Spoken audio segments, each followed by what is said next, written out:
coming in, but let's start because we're already somewhat behind schedule. Let me introduce you to session 2, Georgia's Unresolved Conflicts. Is there any room for manoeuvre? I'm your moderator. Donnacha Bachóin is my name, from Dublin City University in Ireland, where I'm a professor of politics at the School of Law and Government in Dublin City University. Just to add a few words for my own part, I first came to Georgia 20 years ago now. It was a very, very different Georgia. I remember well the 4 hours of electricity that we had to endure, like all the other people in Tbilisi at the time. And really, it's a source of great pleasure for me to come back as frequently as I do and to see the transformation that has occurred in Georgia during the 20 years. It's really unrecognizable. Indeed, this hotel, as many will remember, was housing hundreds of families, refugees from Abkhazia.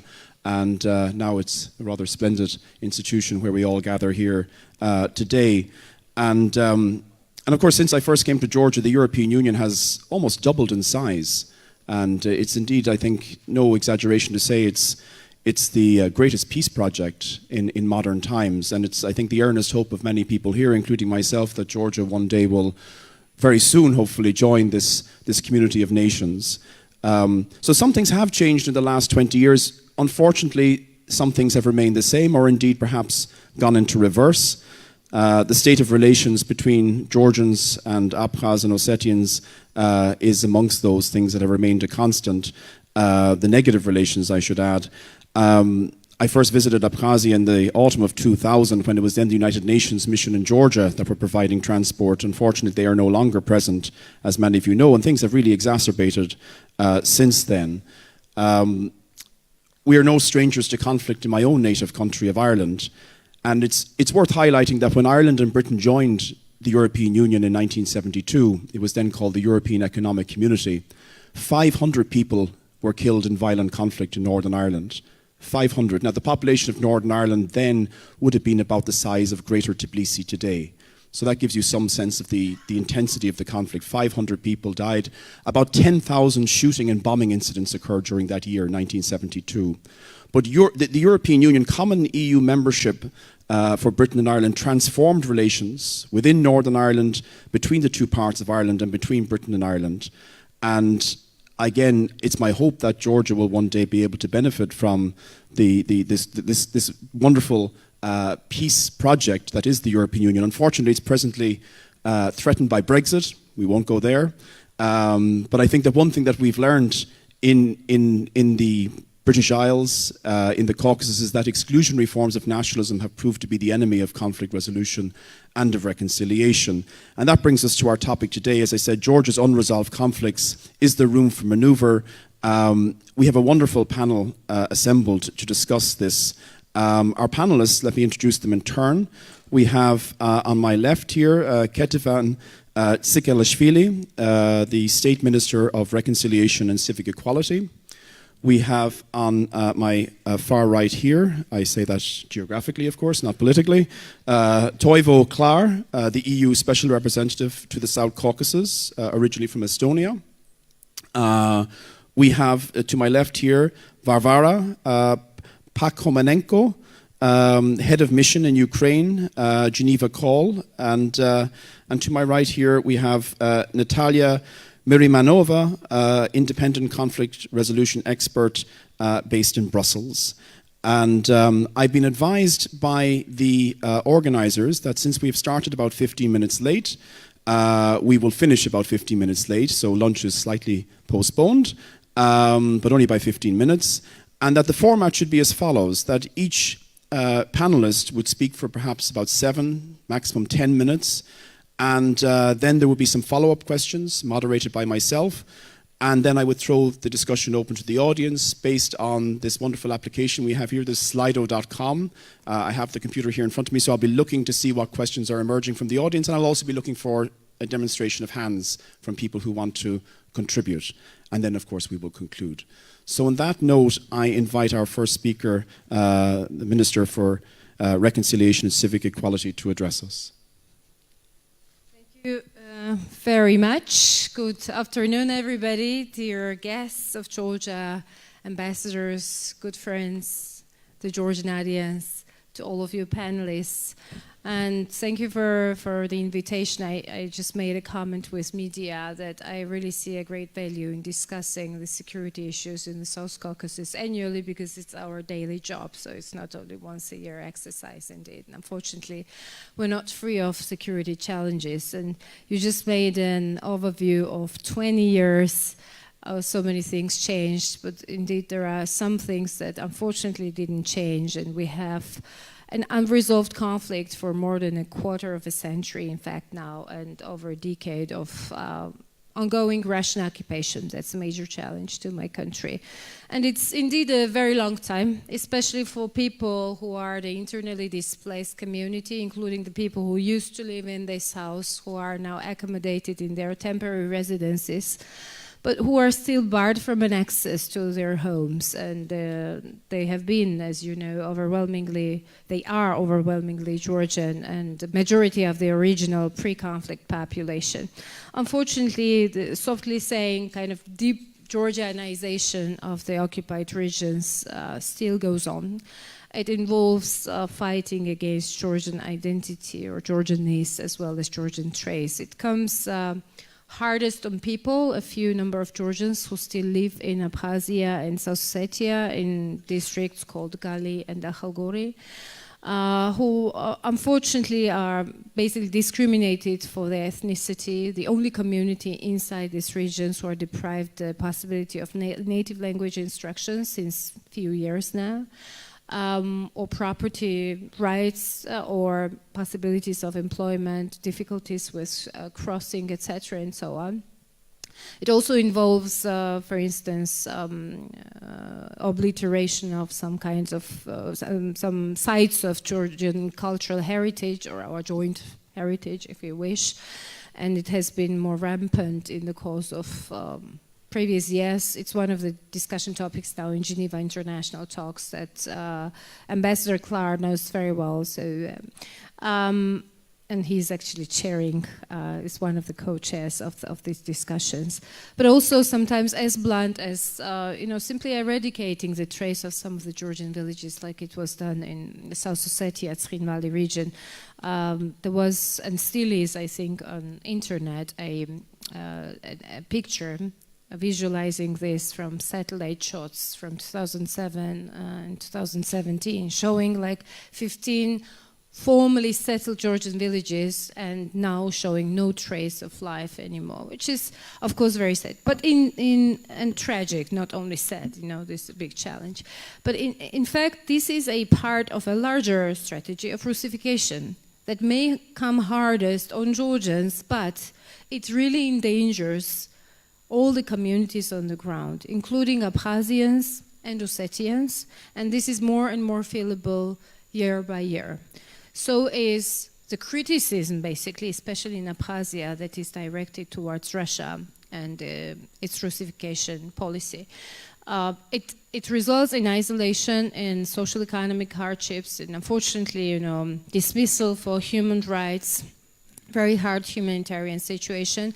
And it's no surprise that if we kind of apart from IDPs, you still have a very major depopulation of these regions, so up to 70%, 65 in Abkhazia, and over 80% in South Ossetia, Tskhin Valley region. Now you have like 20,000 people living there, as compared to over 100,000 in the last Soviet census when the conflict broke out in 1989. So this is a picture, and the only population that grows are the Russian military. Only yesterday, in Russian media, they have taken a stock of what was done in the course of last 5 years, and how many facilities have been built, over 50 in Abkhazia, including the blockhouses for Russian soldiers and their families. We're now talking at times up to 10,000 soldiers, especially when there are military manoeuvres and drills.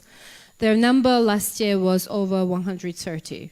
And if you mind the geography and the size of these regions, that's really dramatic. It's a lot of drills and maneuvers that turns them into a military theater, or let's say, in the case of Tskhin Valley, it's more feelable like a military enclave, because it's landlocked on the top of being isolated by the barbed wires. So basically, if we want to look even wider, that's a part of Russia's strategy of dividing and trying to rule.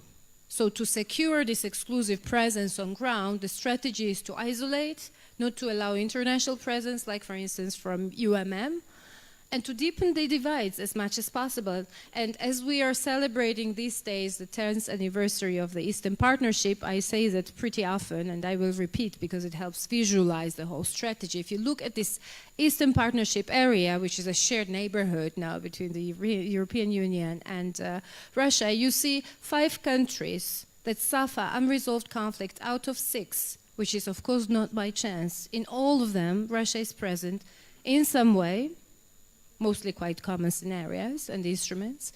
And these conflicts in an unresolved state are instrumentalized or leveraged for the influence. This is a reality that we have. On ground, it takes the shape of barbed wires. We have 100 kilometers of that now splitting over 100 villages. We're talking about 14,000 households who face barbed wires every single day. We're talking about detentions of locals who try to actually reach their lands, but in fact they happen to cross the occupation line. And notably, in the course of last 3 years, that I can even give you some statistics, there is a dramatic increase in the detention of the people who live on the occupied side, trying to reach the Georgian-controlled side, attempting to kind of come to the rest of Georgia. If you had, like, in 2016, twice as many people from occupied side detained by the Russian soldiers, in 2017 you had 3 times more. In 2018 you had already 5 times more, for instance, detained from Srinvali region in attempt somehow to sneak, because this movement is related to their life important needs. Despite these restrictions, people still make to come overcoming, some difficulties, or going to Russia and coming to the rest of Georgia. 6 times more resort to the healthcare services that Georgian state provides for free to the residents of both Abkhazia and South Ossetia. It's not the only service, though, but it kind of gives a picture of how the contexts grow, and in parallel, how the barriers grow. Sometimes it takes the shape of additional restrictions, new documentation. For instance, most recently, to the residents of Srinvali, South Ossetia, a need for a KGB pass to come to the rest of Georgia. That's a practice that has been already in place in Abkhazia since a while. So at the end of the day, you have this freedom of movement that is curbed by all means, including by closure of the crossing points. We also had like 6 crossing points in the direction of Abkhazia, and 4 of them have been, in the course of last 3 years, shut down. Not because that they were not populated or used, they were exactly crossed and populated with increasing number of people.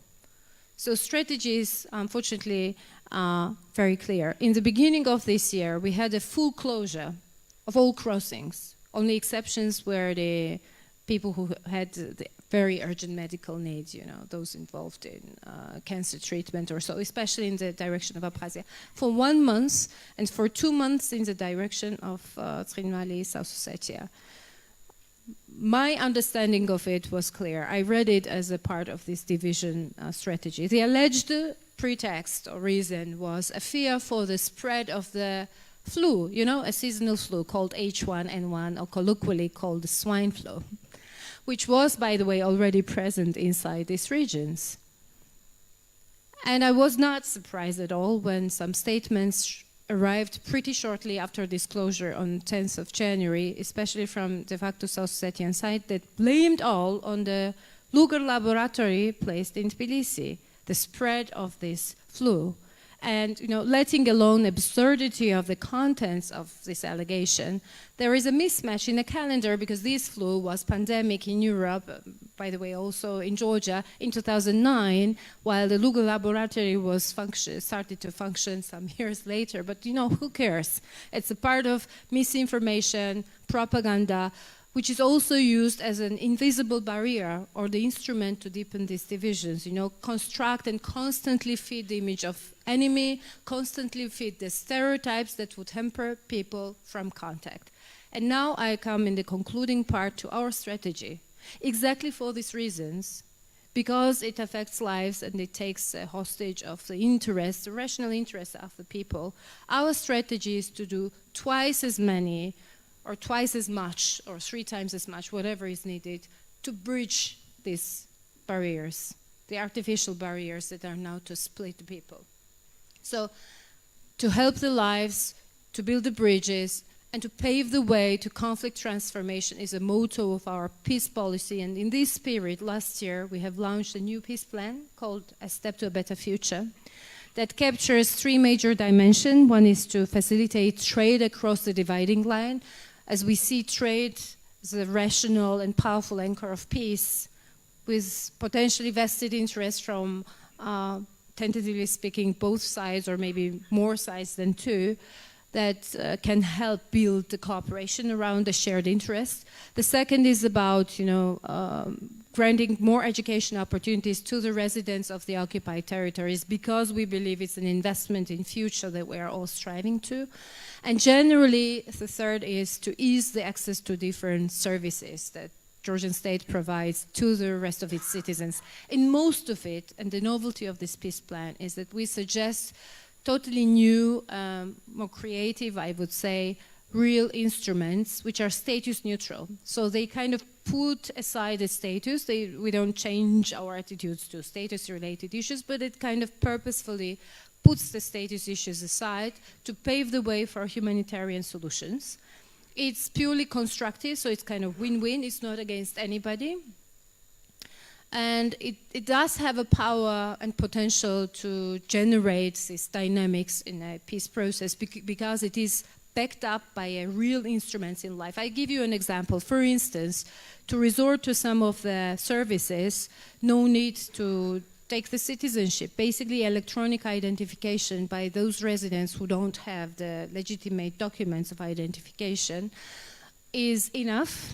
And several services, such as starting a business, doing economic activity on the other side of divide, engaging themselves in trade, benefiting from the tax exemptions that we also introduced by this peace plan, that all becomes available. And not only, also education opportunities. So we have launched it in the parliament. Last year, the parliament's majority has supported it fully, so 9 laws have been amended, and we completed the harmonization of sub-laws actually this April. So very last legislative instruments were put in place in April. We also started some other concrete mechanisms that were foreseen by this plan. For instance, some 3-4 weeks ago, we launched a new pre-high education center that gets the applications from the students of the 2 occupied territories and offers them eased entry at the higher education systems in the rest of Georgia, also professional schools. So we have already 140 students, by the way, who started right away with this program, and which actually widens this opportunity. It's not the only instrument because it also involves possibilities for studies abroad, but that has been functional. What I also would like to single out is perhaps a new program that for the first time in 25 years makes financial resources available to the residents of the two regions to conduct economic activities as related to trade. It's a grant program called Enterprise for a Better Georgia, Better Future, which means Better Georgia. And it offers grants to the residents of the 2 territories from 7 to 35,000 lari. These are small, but already, trust me, there are so many applications that we got from the residents of the 2 regions that I think there would be a high competition. Actually, today is the closing date for the first round. We are now putting in place the Peace Fund. Many of our international partners know about that. We're working hard to kind of make it really, really functional and bring all the expectations or all the procedures and requirements from different potential partners together and in place to back up this initiative even more meaningfully and to diversify the platforms of dialogue as related to trade, education, or many other directions that may, at the end of the day, serve the interests of the population. It was widely supported internationally, but for me, the most important thing was that it was immediately supported and got a feedback from Abkhazians and Ossetians who found their way to communicate tacitly their interests, and it still goes on. Obviously, this gives us a very clear picture that there is an interest, that there is a willingness, and now we need to do two things. And this is my plea to the rest of the international community. Work on the high level, diplomatic level, or with all the instruments as we already do with our dear friends and co-chairs in Geneva or elsewhere to kind of persuade or pressure Russia not to obstruct it directly. That is enough. So we don't need too much facilitation, just not to obstruct it directly. And second is to invest more in people-to-people contacts, because this is the direct investment in durable peace. And we see this peace plan as kind of a roadmap or a concrete instrument now how to do that. So investing in the fund or doing any other activities that would help people commute on both sides, from both sides, is something that we call an investment in reconciliation. This is a major line of our policy, and I conclude by saying that we indeed are not going to reconcile with the status quo that Russia today is trying to impose, but we are doing all to reconcile the people who are split by the conflict and who are now split by the artificial barriers. I believe that is a very meaningful process also for European security, and as we will probably hand over then to you, Special Representative, I conclude by recalling quite a landmark resolution of the European Union 10 years after Russian invasion and aggression in Georgia that clearly says, like many other partners, that investing or peaceful conflict resolution in Georgia is also a matter of European security, and it's investment in the European security. So we look forward, we are doing our best, and yeah, that's it. So I'm ready for your questions. Thank you. Thank you, Minister. And I now pass us over to Toivo Klar, the EU Special Representative to the South Caucasus.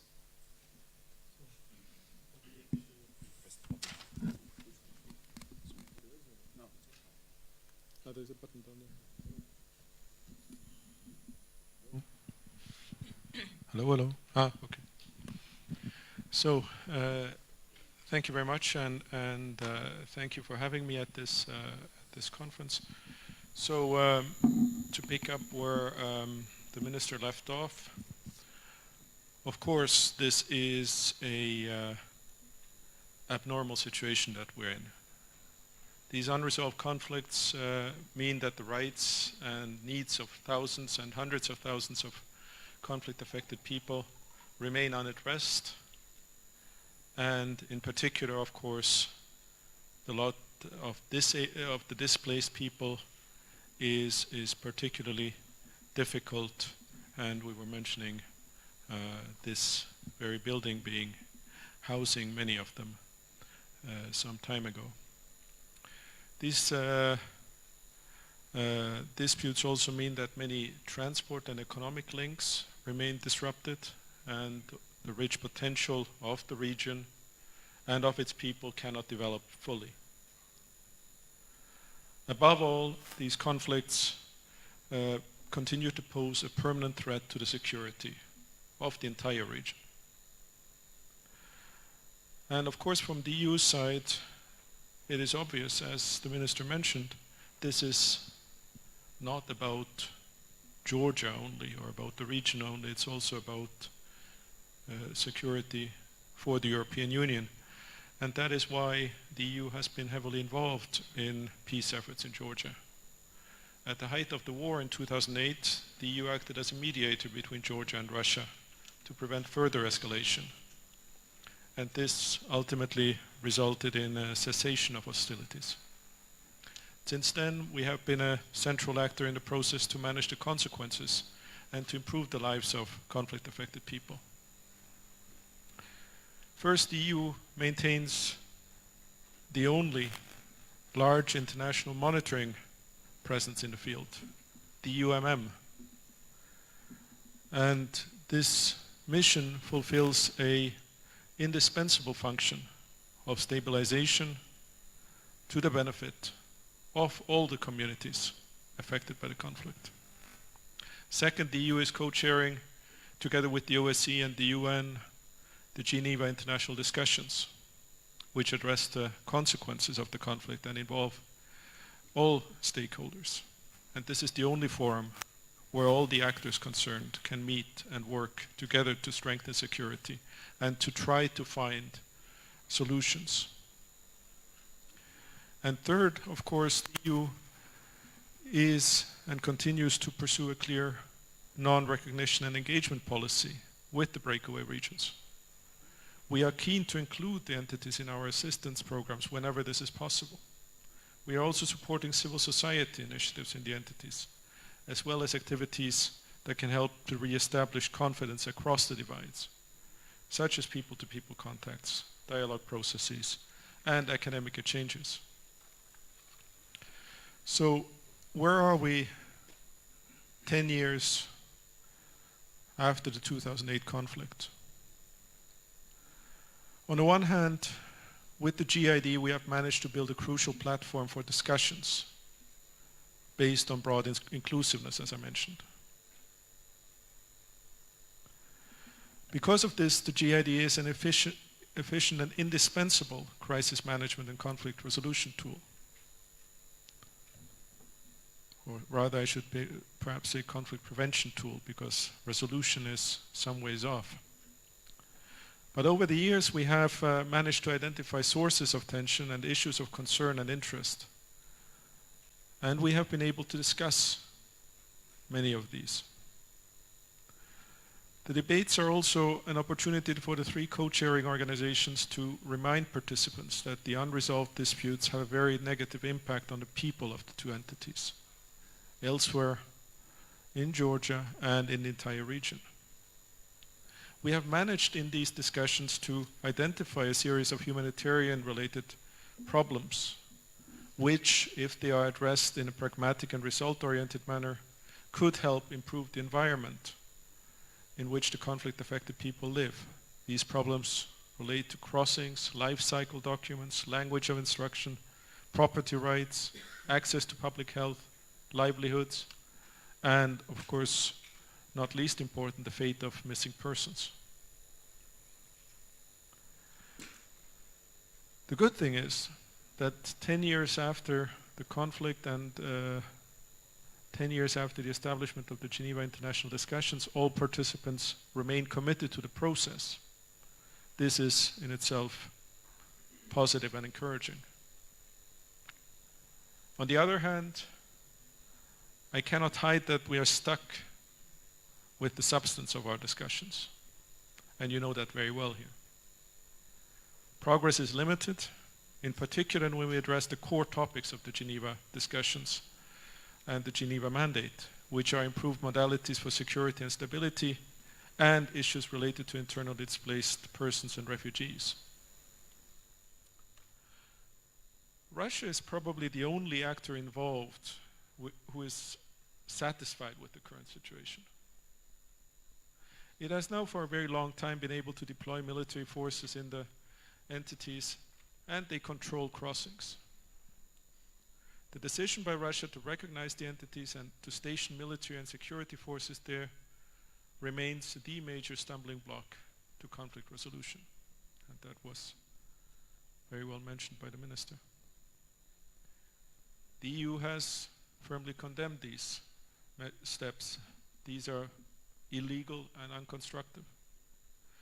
The state of affairs is highly frustrating, and we do not see Russia showing any signs of reversing its action in the short term, nor of showing flexibility on security-related issues. In addition, Russia's approach to security tends to restrict the concept to hard security at the expense of human security. As a result, the GID is in reality more about preventing the conflict from reigniting and about managing crisis situations or incidents than it is about resolving the conflict. At the same time, and despite the frustrations, we should not underestimate the crucial importance of the GID. Together with the UMM presence and its activities, the GID makes a major contribution to stability.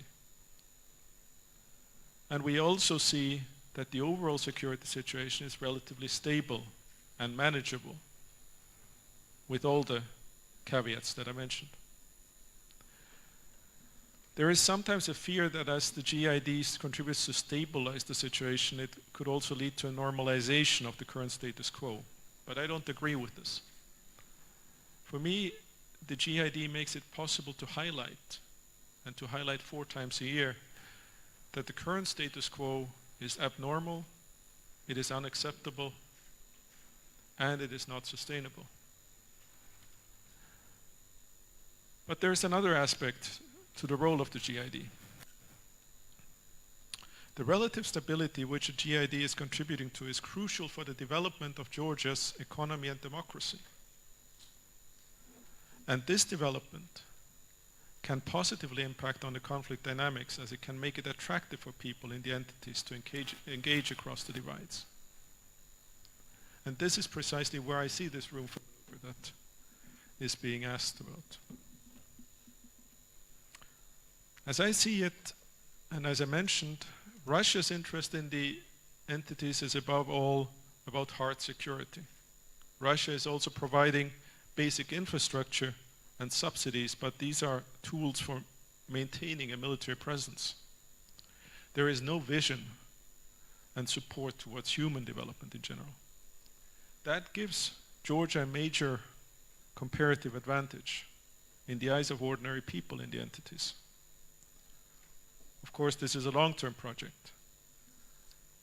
But in this context, and the minister talked about this, the EU has praised the initiative of A Step to a Better Future.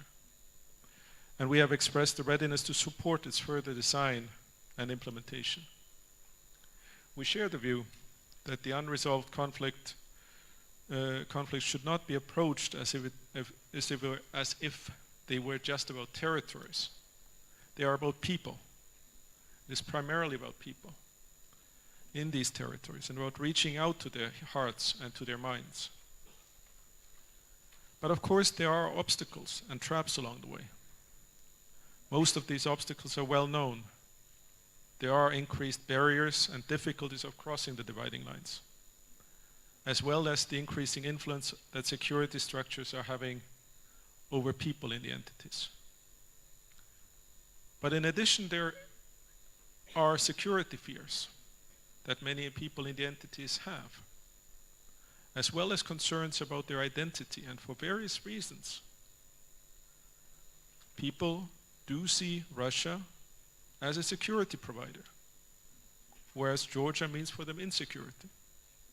This is the legacy of the conflict, which we all know did not start in 2008. These obstacles need to be addressed in order for Georgia to effectively use the growing comparative advantage it has over Russia in offering people in the entities opportunities to fully develop their potential. Georgia can truly shine this great light into these entities and has a huge potential with its development that the people in the entities cannot take advantage of. But for this to happen, all these aspects have to be addressed. And so for that reason, there need to be even more contacts across the dividing lines, including among civil society actors and professionals, and also based on status-neutral formulas with, I believe, the de facto authorities. In conclusion, let me stress that the emergence of other crises, such as Ukraine, does not divert the EU from Georgia or even diminish the EU's engagement there. Indeed, our firm commitment to support peace efforts and conflict resolution in Georgia remains as strong as ever, as is symbolized by the fact that the UMM is here in as great numbers as ever. The EU is as engaged in the Geneva discussions as ever. And on a political level, we are taking up Georgia's file at every opportunity, also with the Russians. So I think the concern sometimes that is expressed that other conflicts have somehow diminished attention to Georgia, and because there's a relative stability, that is not true. I think there are opportunities here, and I think together we can make use of them. Thanks. Thank you, Mr. Klar. And I pass this over now to our next speaker. That's Varvara Pakomenko.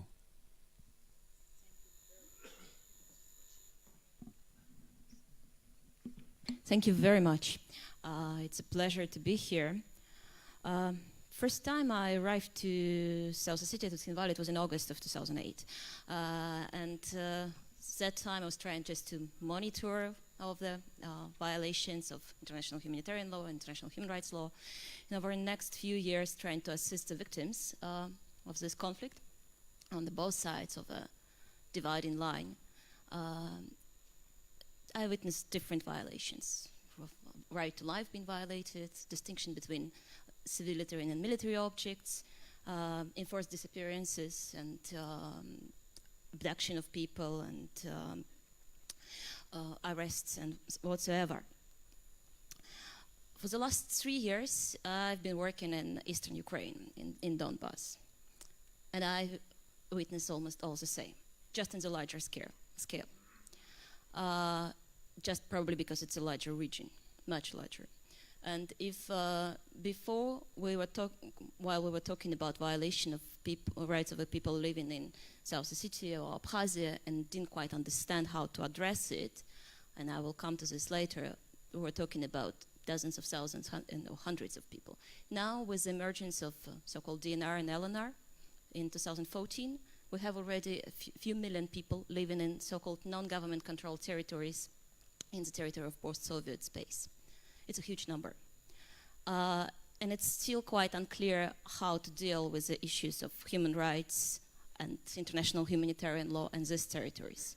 There is no any recognized government which controls them. That's why they're not government controlled. And we used to perceive the idea of human rights that it's a government which shall provide these rights or protect the freedoms of people living there. But how can we, and now it's more and more, Ukraine and Georgia is not the only region in the world which faces this problem. According to recent war report by Geneva Academy, it's 51 conflict in the world out of 69 non-international. It means they are non-state actors. Many of them control territories where millions of people live. And this number is growing.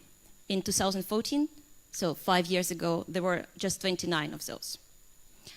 And I think this Georgian example and how Georgia handles this issue is a good case to study and understand how we all should move forward. Of course, the territory is a state which, even when it doesn't control the territory, still has an obligation toward human rights of the people living in there. And we should really support the efforts taken by the government of Georgia, Ombudsman Office and the Office of Reconciliation of the country, trying to assist people living in these territories. Then, of course, we talk about the obligations of the countries which de facto controlling or have an effective control over the territories. These obligations stated in the different international treaties, and they are for both IHL, international humanitarian law, and international human rights law. And we have a number of European courts of human rights decisions about this. But when it comes to the armed non-state actors, it can be de facto authorities, it can be sometimes just armed groups, what to do with them? And in all the international legislation and all the international treaties, we have a very limited numbers of them which just refer it all to these actors. It would be a second additional protocol to Geneva Conventions, or Geneva Conventions themselves, which this year we celebrate 70th anniversary of them. And only one article in this Geneva Conventions is talking about armed non-state actors, while, as I told you, majority of the conflicts now about them. Shall we engage them? That's what was mentioned by the EU representative here, that probably there is a need sometimes to engage de facto authorities. And considering that, again, under the different treaties, they do have an obligations towards people living there. But we immediately getting under the threat to fall in the trap of legitimization. I believe, and the organization I work with in Geneva Call, which is primarily the goal of this organization, is the protection of civilians in the situation of the conflict, that these groups do have an obligations, and engaging them doesn't mean legitimization. When we engage them either on the humanitarian norms, we talk about right to life, we talk about right to education, we talk about protection of children and women, and so on. And in the last week report of UN Secretary General on protection of civilians, he stressed that once again the need to engage with non-state actors on terms of protection of civilians. But how can we stay impartial in this? I think this is a challenge and issue for everyone, not only for civil society organizations, but for states themselves.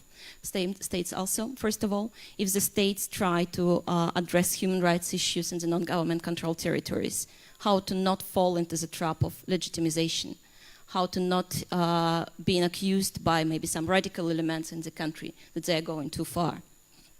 And this, I think, selecting the very impartial approach, focusing on the most needed issues, is the key. Working maybe through partners who are seen as impartial, like international organizations, maybe sometimes non-governmental organizations might help. For us in Geneva Call, we developed a specific approach to trying to engage the armed non-state actors. We developed the documents called so-called deed of commitment, where the non-state actor is proposed to publicly take a commitment by signing the document that they are going to follow some specific rules, whether it's about the protection of children and education, or it's about the problem of anti-personal mines, which is a big issue for the region, or protection of women. From now on, it's more than 100 different armed groups across the world have signed this deed of commitment, publicly committing to do so. Does it really bound them? It's a good question. Of course, we don't have troops to send on the ground, or don't have our own prosecutor office to control them. But we're now facing more and more of a problem that states themselves who signed the different international treaties are not always bound by them, not always implement them. And if we now would discuss probably once again whether all the states would 70 years after be able to sign Geneva Conventions now, I'm very much of doubt of this. That's why I think it's very important to start talking and working step by step, and talking to each and every group which are ready to talk about the protection of civilians, whether it's de facto authorities, whether it's just an armed group which can control the territory or don't. Then we, as an organization, we used to engage the authorities from Tshinvali and Sukhumi prior to the 2008 conflict, and on the issue of anti-personal mines. I believe that making all groups as much bound by even the public commitment as possible would help. And also it was mentioned here that the conflicts now more and more have a hybrid nature. So probably we need to try a way to find a coding response to this. We also, as an organization, use different tools, quite a lot working in the communication, with the communication tools and information tools. using different social media and mobile applications to educate people on all sides of the conflict line, on their rights, but also on the obligations for the weapon bearers, for officials. What are their obligations towards civilians? In Ukraine, we launched just 2 months ago the mobile application calling War Has Rules 2, and over 15,000, mostly fighters, as we can now track it, downloaded it on both sides of the conflict line. So we can see that there is a demand and there is a need of people to understand better what's their rights, what their obligations, whether and when it can give some results, it's another question. But I think it's an issue of working together, of international organization, non-state, non-governmental organization, and the state. Thank you. Thank you. And that brings us to our final speaker, Natalia Mirimanova.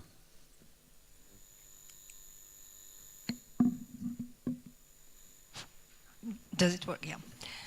Thank you very much. It's very pleasant to be in this nice company.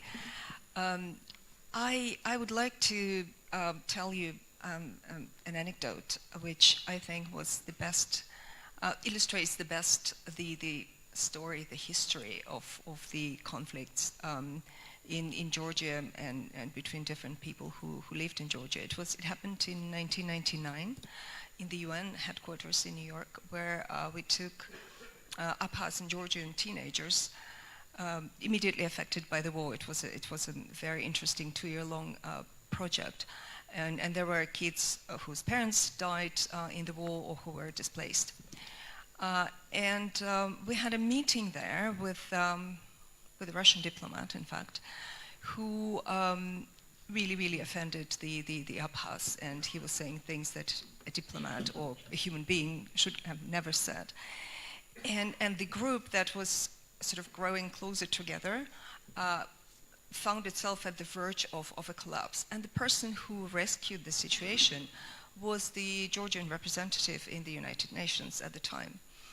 He sat addressing the audience, the kids. He sat we the adults, your parents and grandparents, we handled this conflict in the worst possible way, and we're very sorry that we left this legacy to you to resolve.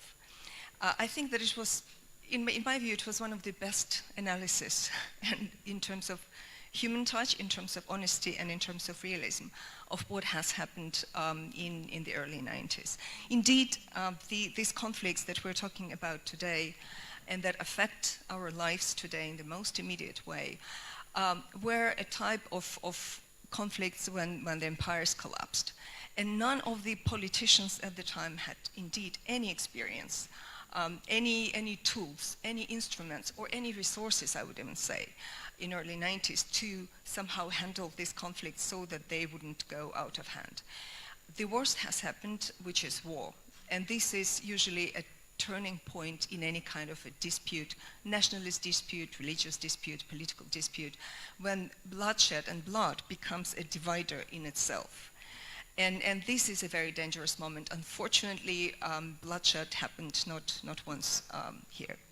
So we're dealing indeed with a very difficult, very difficult situation, and I can only commend the recent efforts by the Georgian government, and I was very happy to contribute in a way to that,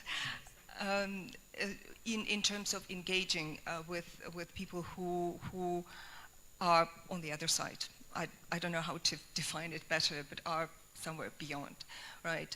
But we need to bear in mind that people we are talking to now, or the Georgian government is talking to now, or receiving feedback, it's already next or even probably third generation, yeah, of people who lived in this kind of a conflict. And this is important to bear in mind because, you know, the contexts where people grow here and in the territories that do not really fit into the international system, that are outside of many global developments, right? They grow in very different contexts. I think that indeed this contacts between people, between individuals, is the only clear way to move forward because of the number of political obstacles that we have here. And I would like to, from my experience of 25 years working on the Georgian-Abkhaz conflict and other conflicts in the region and elsewhere, I can say that there is no silver bullet, there is no remedy.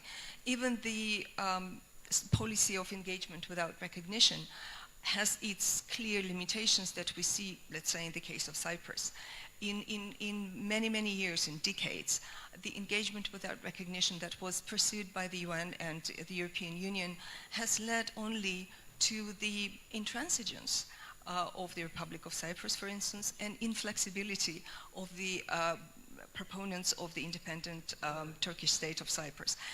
It has to do with the design of this policy of engagement without recognition, because very often the emphasis is on the non-recognition more than on the engagement. How to find a perfect balance, I cannot tell you. We can experiment, but I just wanted to highlight that there is no sure and guaranteed way to get it all. We speak often about trust, right, and confidence, which in the end is the key in the resolution of the conflict. And again, you know, if we talk about Cyprus, for instance, the collapse of the properly designed bilateral talks in Crans-Montana in 2017 were precisely because of the lack of confidence. All the possible instruments are at the disposal of Cypriots on both sides. All resources, like the Republic of Cyprus is a member of the European Union, the path ahead is shining and clear, and yet there is no confidence, because every side is trying to get 100%, which never happens. So we are trying and testing and experimenting. The key thing is to avoid violence, and for that, I think it's very important to mobilize all possible resources. What is good about the context in Georgia is that multiple actors are involved, and this is very important. The downside is lack of coordination, and we always complain about that, but the advantage is that each actor, be it international or domestic, brings its own value added. European Union is exactly as our moderator said, is a peace process, is peace project, right? A successful peace project. It is you know, sort of a proven, a living proof that countries and states that were always at war with each other can live peacefully and progress together, right? The United Nations has its own advantage as the key, the most powerful still organization in the world that guarantees human rights and other rights and humanitarian development, etc., etc. Organization for Security and Cooperation in Europe is also a very important actor here because it actually was born out of the dream that even outside the European Union there can be a peaceful community, which has been challenged in a very brutal way in the last decade. And also international NGOs that bring precisely this flexibility that intergovernmental organizations may be lacking, right? So this multiplicity of actors that are involved in the Georgian context is a plus, is very important. Now, we also need to be very mindful of the deficiencies of international instruments and mechanisms that we have, and we know they're often applied differently to different situations. Let me put it this way. For instance, the position of the European Union on the dispute between Serbia and Kosovo is very different than its position on the disputes here in Georgia that involve Georgian breakaways, republics. The European Union says clearly whatever Serbs and Kosovars decide between themselves will be fine with us. While in other cases, European Union has a different stance. It also has historical conditions and circumstances and everything. But I just want to highlight that we are operating, all of us, and living, which is even more important, right, in a very complex and very difficult and very, I would say, unpredictable context. Local, national, but also global. the belief, the dream that the world is flat and we're all one global village seems to have waned a little bit. And it's not only Russia's fault, but you know, this such as the climate, the political climate in the world today. So perhaps today we're in the low of the geopolitical harmony in the world, which affects us very much and affects the Georgian conflicts very much. And I would say, if many believe that Georgia is an arena of geopolitical conflict, then the breakaway republics are an instrument in this geopolitical conflict, which is not a role to be desired. I will conclude here, and yeah, I'm happy to answer questions. Thank you, Natalia. And I'm looking at the clock here. I see we have about 20 minutes, which I want to devote, of course, largely to the questions that have been circulating here, and some of you have kindly contributed some questions. I noticed that quite a lot of the questions are focusing on issues which might generally be termed human rights in the areas that are not under the control of the government here in Tbilisi, or if it's in the case of Ukraine, in Kiev.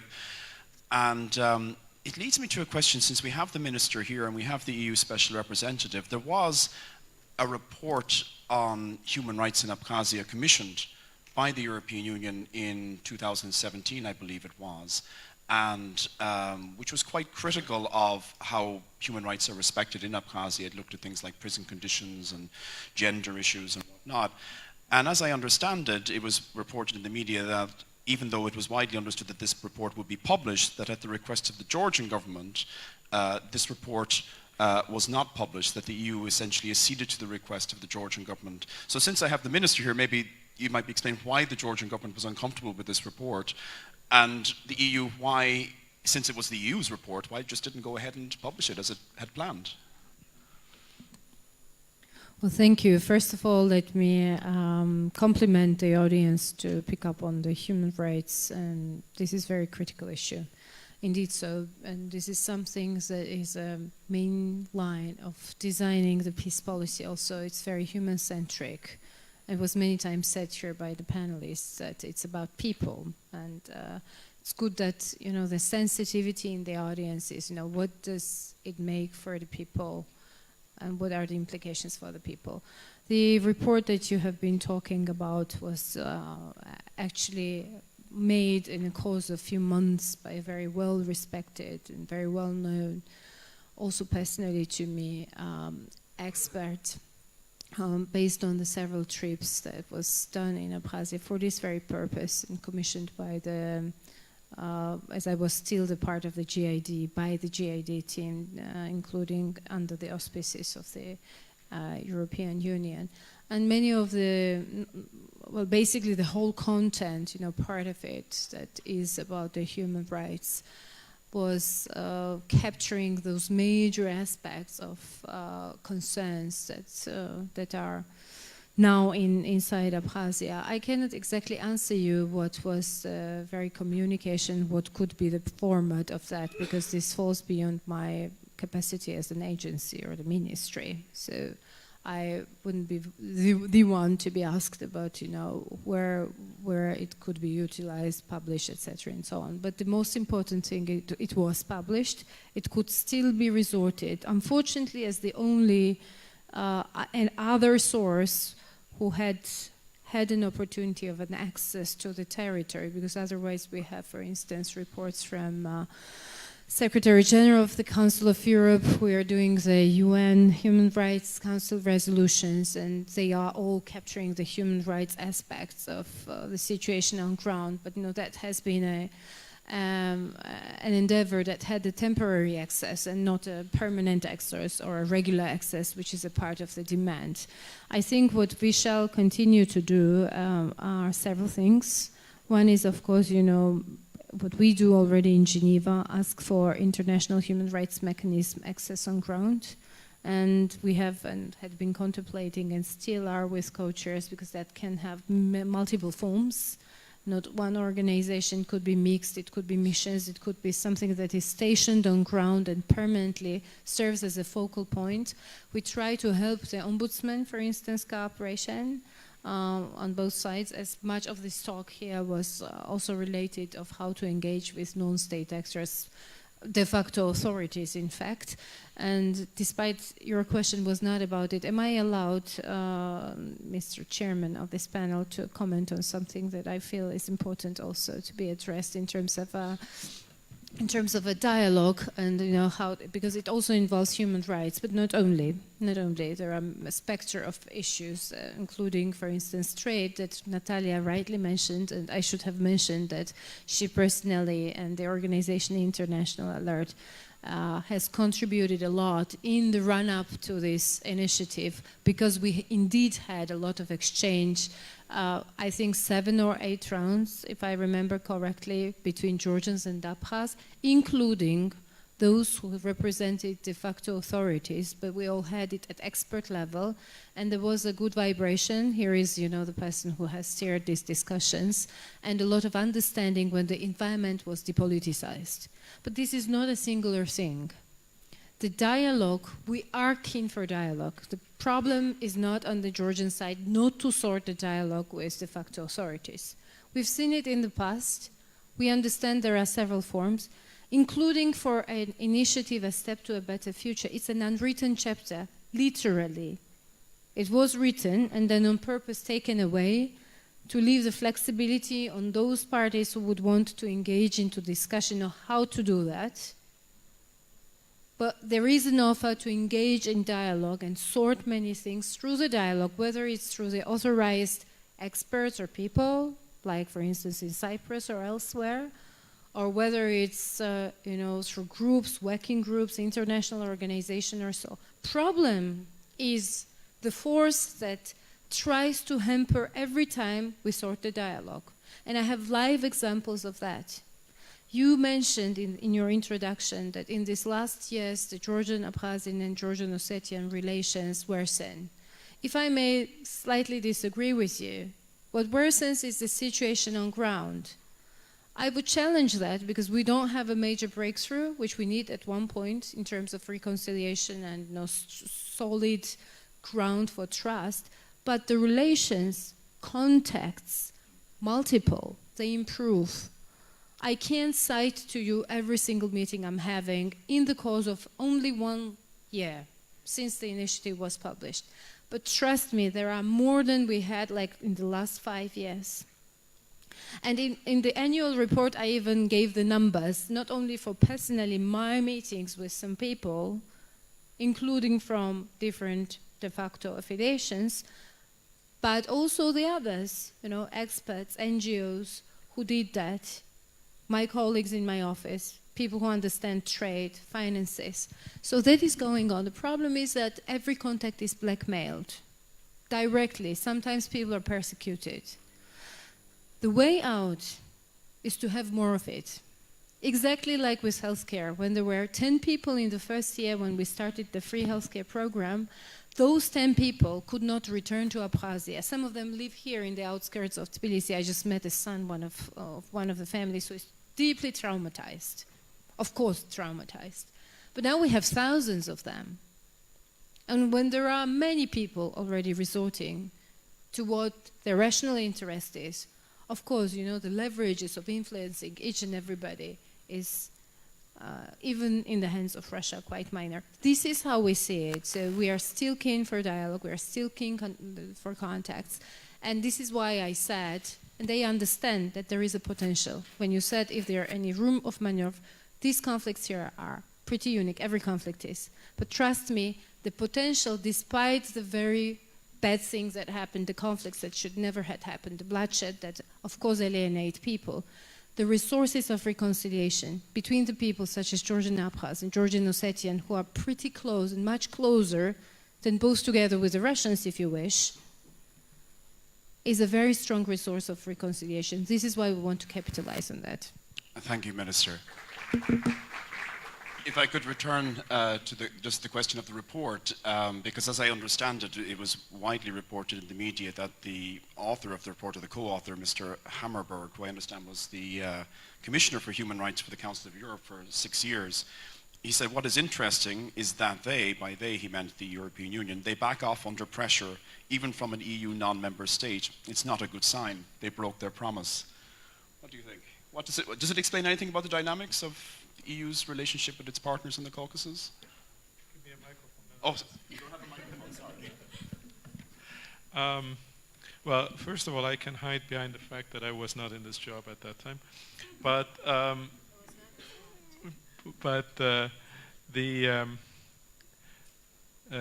no, I think the report was published. By the authors. The report was published by the authors. It was published on the Olof Palme Center's website. Now, there were certain political aspects to the report, which I think at that time the EU felt it was prudent to also listen to the sensitivities that our Georgian partners have in this regard. But the fact is that the report is out there. The substance of the report is out there, is known to everybody. I think the important is the message that report sends about the responsibility of the de facto authorities regarding human rights, regarding various aspects of how you are supposed to treat people under your control. But there again, I think we come into this gray area as to who is in control, and I think there are, as we know, there are different opinions and views. There are those who say that the Russians are in complete control and therefore it's their role. There are others who say that the de facto authorities do have a role to play in this regard. I think probably the truth is somewhere in between, and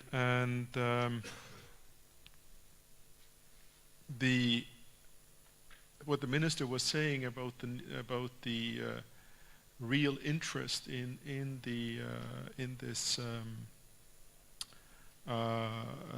program, that is indeed very encouraging, and that is why we are supporting this. I think the question is that the weight of history has to be taken off, or at least the weight has to be lessened a bit, and that weight of the conflicts that have happened not only between Georgia and Russia, but between Georgians and Abkhaz, I think that has to be, in one way, shape, or another, addressed, and it will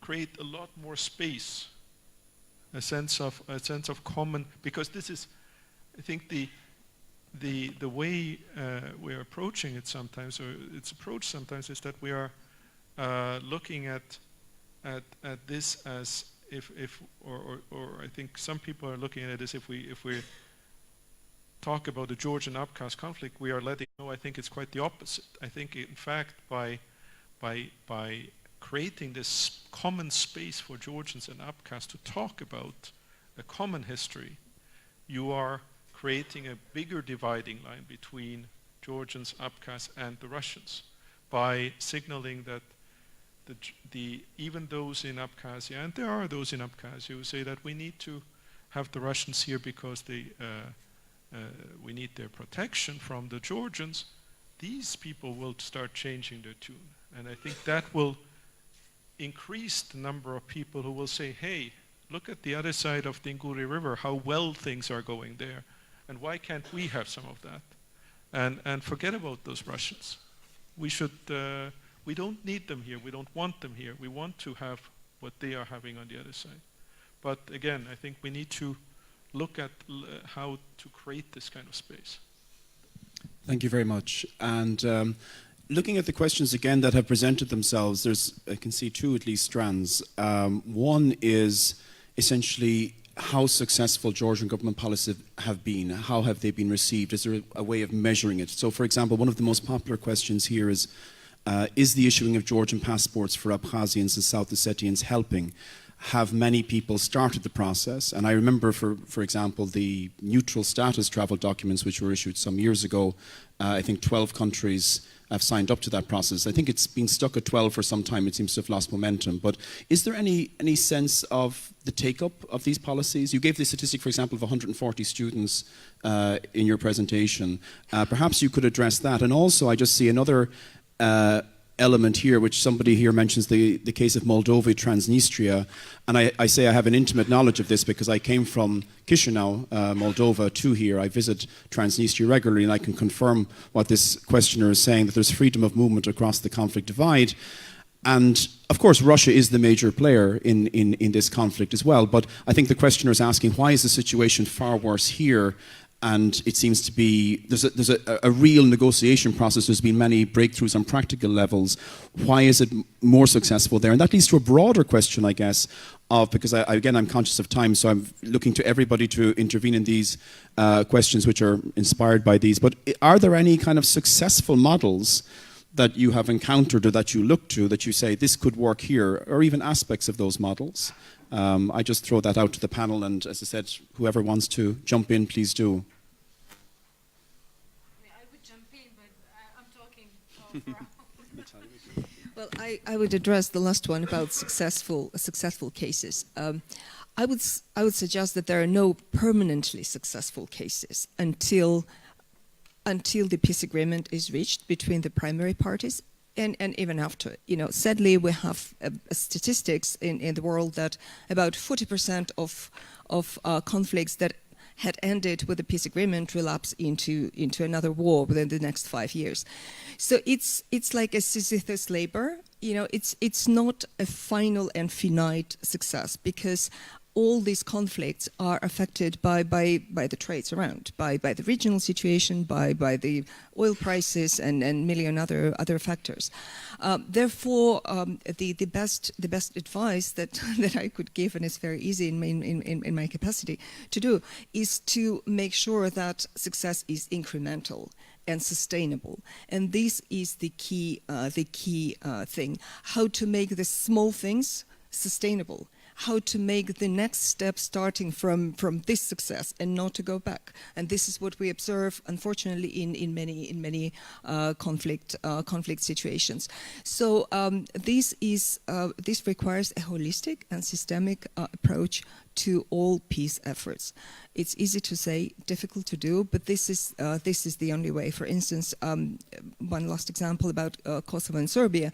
Many people, including in Kosovo and in Serbia, consider the technical dialogue that was facilitated by the European Union, technical dialogue between Pristina and Belgrade about customs, about freedom of movement, about car plates and all this mobile phones, etc., a big success, because eventually, without touching on the issue of a status, the sides signed, and these are not public documents, by the way, signed agreements that enabled proper legal trade, transit, transport, freedom of movement, etc., etc.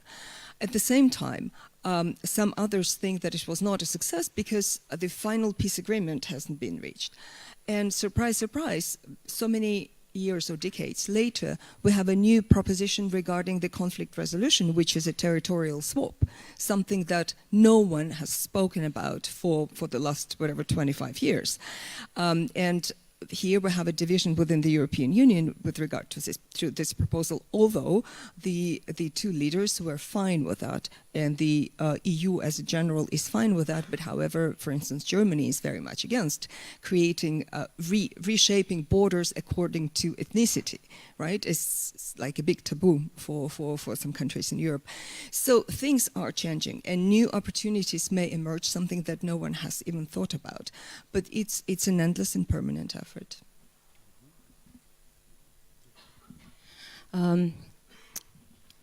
What about the peace agreement? Yes, we, for example, have a peace agreement about the conflict in Donbass. It didn't stop anyone to go on with the conflict. What I can say is that getting back to the human rights or violation of international humanitarian law, as more of them happen, it's more likely that conflict will continue. It just feeds the conflict. And if the side starts to obliged with the rules, so they more likely would have a better position than in the negotiations and a longer lasting peace later on. And another point I wanted to say, it's nothing going to happen quickly. There is not going to happen any quick resolution. It's about working with the mindsets. It's about changing the approaches and about educating people. For us, for example, we work quite a lot with different weapon bearers and militaries, educating them, convincing them why they should improve their behavior. And it takes years and years. Like, just give you one example. We work in Western Sahara with the Front Polisario, this Polisario Front.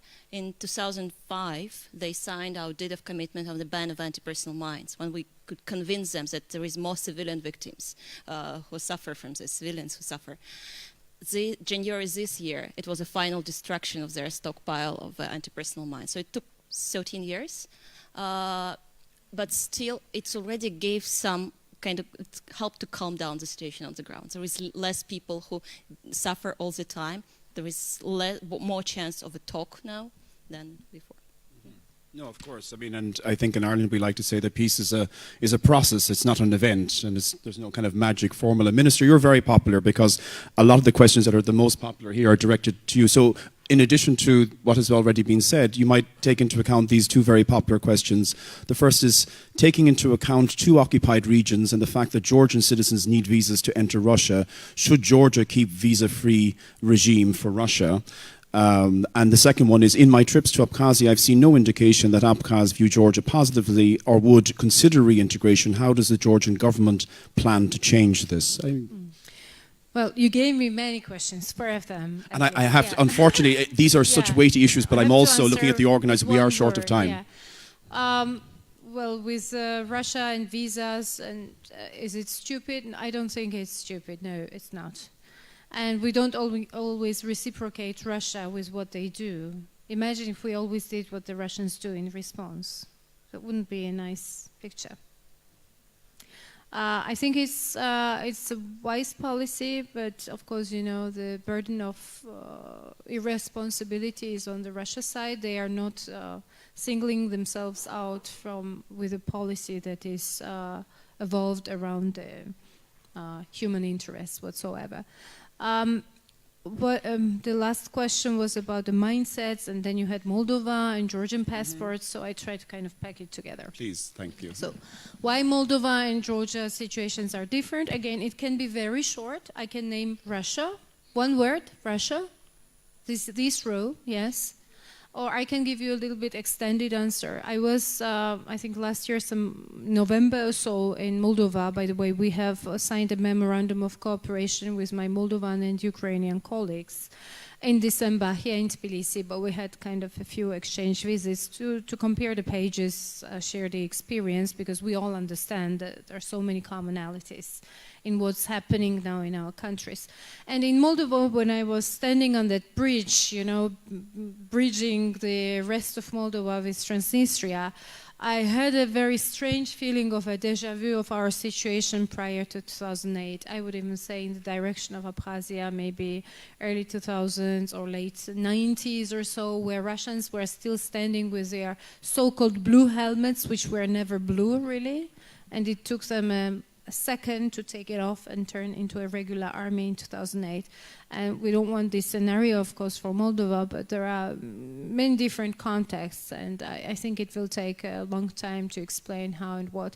There is one difference also that comes to, for instance, what we are now talking trade, which functions in the case of Transnistria and Moldova, and they're now working on how to take a full benefit of Moldova's DCFTA, which is an offer from our side now to the residents of Abkhazia and South Ossetia regions. There was a question whether Georgians can also benefit. Of course, yes, and whichever passports. Of course, it doesn't single out ethnicities. And this trade was going on, and Transnistria geographically is differently positioned without sharing a boundary line with Russia.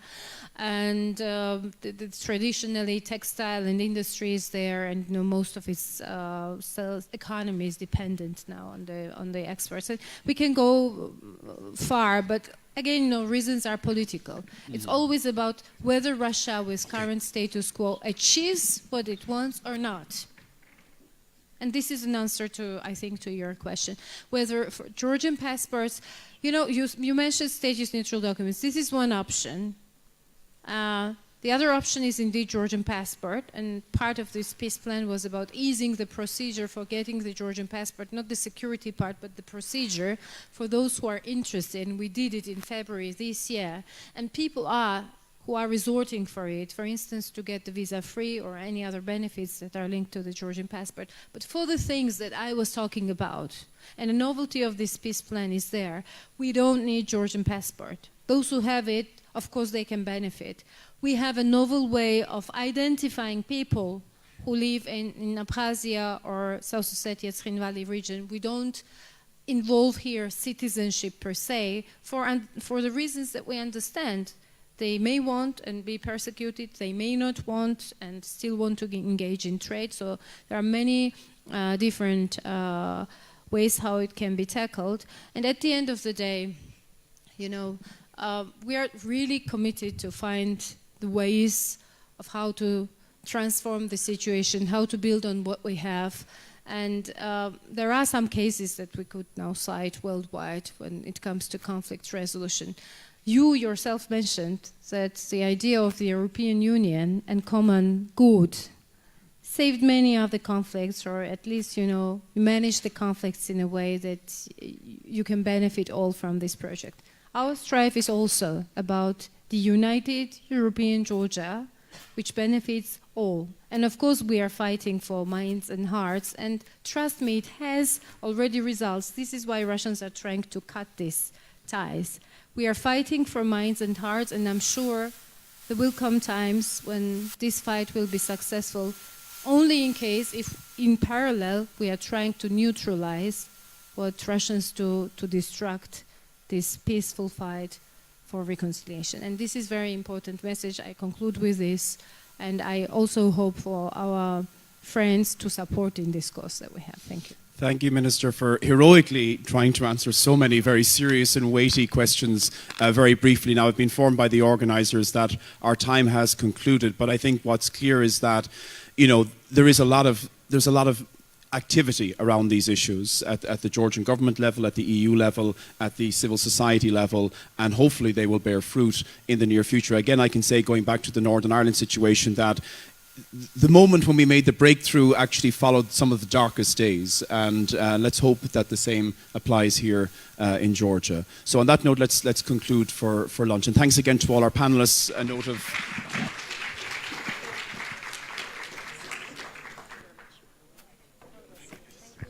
I'm the guy for the technical remarks today. The lunch is at the Fellini restaurant. Experienced conference goers in this venue know where that is. All the others just follow the crowd. And because we are a bit behind schedule, we'll reconvene in this room at 2:30.